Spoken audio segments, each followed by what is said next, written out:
I had a lot of feedback from last week's episode, with writers wanting to know to what extent their characters need to be likable, and I got into that subject with some fellow book coaches and writers last week too.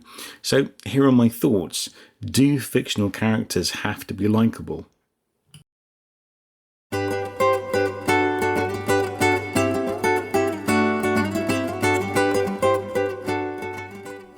Hello, I'm Stuart Wakefield, an author accelerator, certified book coach and writer. With 26 years in theatre, broadcast media and coaching under my belt, I know what makes stories work, and I love to share that with other writers because the world of storytelling, it's like the ocean. It's deep, it's mysterious, and it's a little bit scary to those who don't know how to navigate it. And with so much left to luck and timing, it's my mission to give great books the best chance of getting into readers' hands. In each episode, I'll share tips and plans of action that will help you write, edit, and publish your book. And if you're new to writing or consciously working to improve your craft, then this is the podcast for you.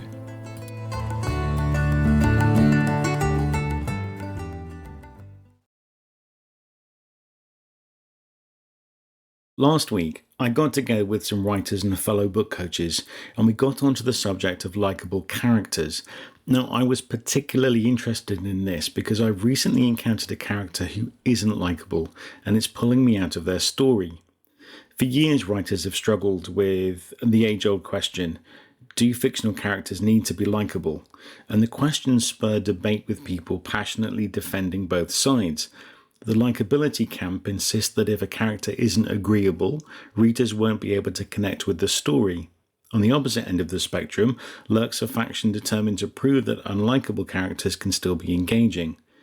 So, do fictional characters have to be likable, or should they be able to bring something different to the table? Let's see if we can reach a verdict on whether likability is mandatory for our literary characters.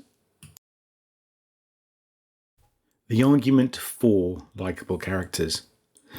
The main point of having lovable characters is for readers to both relate to and enjoy them. Without a hero that people relate to or find entertaining, the story doesn't really have any traction. Of course, no one wants to invest time in an unlikable character. It's more fun to root for someone you can really get behind. We all know the trope by now, the likeable protagonist. Harry Potter, Katniss Everdeen, Frodo Baggins, they're just some of the characters that have been drilled into our collective consciousness. We can't deny that we love them. It's easy to relate to someone who resembles us. But let's be real, we read their stories for the pant-wettingly stakes. Who doesn't want to read about people saving the world? So let's look at 3 likable characters and why we like them. Huckleberry Finn. From The Adventures of Huckleberry Finn by Mark Twain. So Huckleberry Finn is a lovable and endearing character that readers can really empathise with because of his moral struggles. In the novel, Huck faces choices and dilemmas that are rooted in his conscience and his essential beliefs. He's constantly torn between what society is deemed right or wrong, and he ultimately makes decisions that go against what's considered normal. He's rebellious, he's an independent thinker, and his resilience makes readers root for him and his quest for freedom. His adventurous spirit and his strong loyalty to his friends make readers admire and sympathise with him. Harry Potter, from the Harry Potter series by J.K. Rowling. Okay, so I'll be honest, Harry Potter is probably the only Harry I like at the moment, but you have to say he's an inspiring and brave character that readers really root for. He's the epitome of courage and bravery, and his determination to fight against evil despite feeling powerless makes readers admire and relate to him.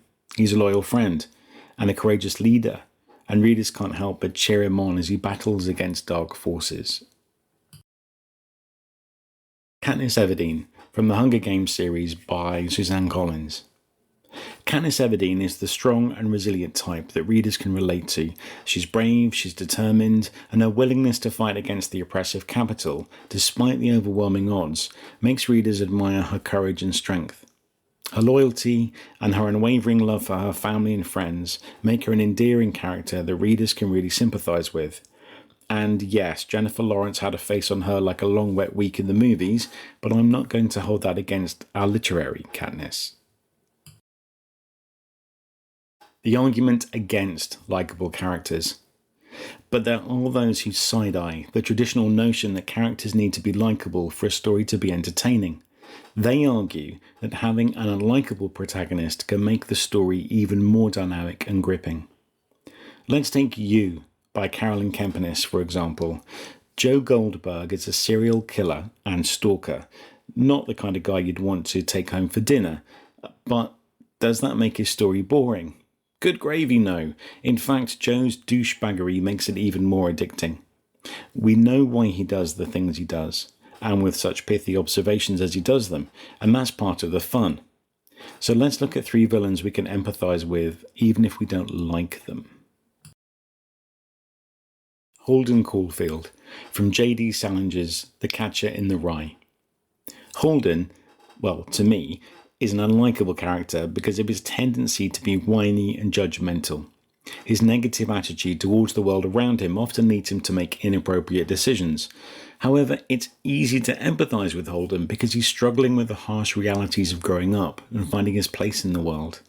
His longing for innocence is something that many readers can relate to, as they can remember the feeling of wanting to protect their own innocence. By showing the struggles of a teenager, Salinger has created a character that readers can actually sympathise with. Gollum, from J.R.R. Tolkien's The Lord of the Rings. I'll save you the impression it's not very good and just horribly creepy. So, Gollum is an unsavoury character because of his devious nature and his loyalty to the One Ring. He'll do anything to recover it, even if it means hurting others. However, readers can relate to Gollum because the power of the ring and its influence over him has corrupted him. He's a victim of addiction, and readers can understand the power of an addiction and the lengths one can go to satisfy it.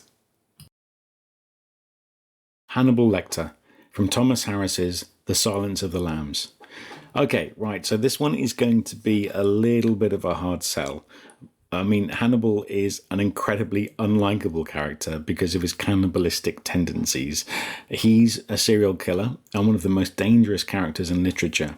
However, he is also a complex character, and readers can empathise with his desire for knowledge and understanding. And it becomes easy to feel for the character, as he's a victim of circumstance, and readers can relate to his need to be understood.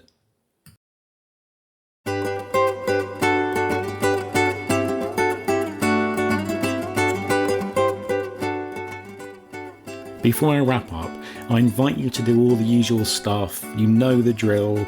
Like, review, share and subscribe. But better than all of that, come and visit me at thebookcoach.co.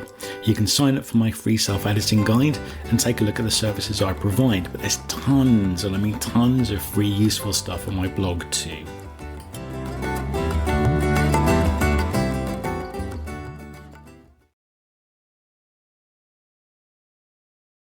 Final thoughts. So, should fictional characters be likable or not? Well, it's subjective really. Some stories need a protagonist that readers can identify with to feel connected to the narrative, but other times it's more effective if they've got an unlikable character taking up the spotlight. So it all depends on how you want to tell your story, and remember, you are the god or goddess of your own story. Ultimately, even characters like Joe Goldberg need to have a certain amount of charm. Readers have to relate to the character, even if they don't agree with their choices.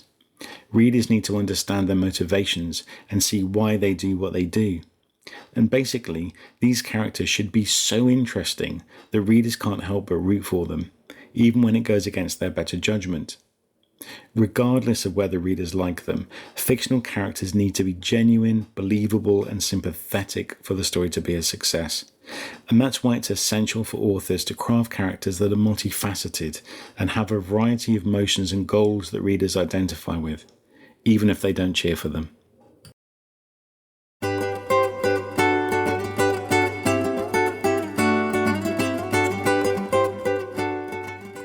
Thank you for listening to today's episode. I'm conscious there are a lot of podcasts out there, and I really appreciate you taking time out of your day to listen to mine. But also, well done for investing some time in your own writing life. And yes, this podcast is about writing, but I'm here for you, not just your stories.